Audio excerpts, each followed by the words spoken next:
திருவாதிரை களி எப்படி பண்ணலாம் அப்படின்றத பார்க்கலாம். ஒரு பேனில் 1 கப் அளவுக்கு பச்சரிசி, 1/2 கப் அளவுக்கு பாசிப்பருப்பு ரெண்டுத்தையும் சேர்த்து ட்ரை ரோஸ்ட் பண்ணி பவுடர் பண்ணி வச்சுக்கோங்க. இப்போ அதே பேனில் 2 ஸ்பூன் கீ சேர்த்துட்டு முந்திரி திராட்சை ரெண்டுத்தையும் சேர்த்து ரோஸ்ட் பண்ணி செப்பரேட்டாக எடுத்து வச்சுக்கலாம். அரிசி பாசிப்பருப்பு ரெண்டும் சேர்த்து 1/2 கப். ஸோ 1/2 கப் நம்ம எடுக்கிறோம் அப்படின்னா 3 கப் அளவுக்கு வெல்லம் எடுக்கணும். வெல்லம் வந்து எடுத்துட்டு பாத்திரத்தில் சேர்த்து தண்ணி சேர்த்து ஏலக்காய் 2 சேர்த்து ஜஸ்ட் சூடு பண்ணிட்டு ஃபில்டர் பண்ணிக்கலாம். டஸ்ட்டை வந்து ஃபில்டர் பண்ணோம் அப்படின்றதுக்காக தான் இந்த மாதிரி பண்ணுறோம். இப்போ அதை வந்து இதே பேனில் ஆட் பண்ணிட்டு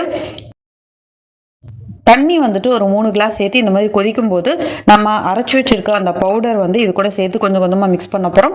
ஸோ அது வந்து கட்டி விடாமல் நல்லா கிளறிக்கிட்டே இருக்கணும். கிளறிட்டே இருந்தோம் அப்படின்னா இந்த மாதிரி கொஞ்சம் நேரத்துலேயே கெட்டி ஆகிடும். ஸோ பக்கத்துலேயே இருந்து கிண்டிகிட்டே இருக்கணும். இப்போ வந்து அந்த முந்திரி திராட்சையை வந்து அது கூட சேர்த்துட்டு 2 ஸ்பூன் நெய் சேர்த்துட்டு ஒரு 10 மினிட்ஸ் வந்து பொறுமையாக அது கிண்டிகிட்டே இருந்தோம் அப்படின்னா இந்த பதத்துக்கு வந்துடும். இப்போ திருவாதிரை களி ரெடி. ஸோ கண்டிப்பாக நீங்களும் ட்ரை பண்ணுங்க. மறக்காமல் நம்ம சேனலுக்கு சப்ஸ்கிரைப் பண்ணுங்கள்.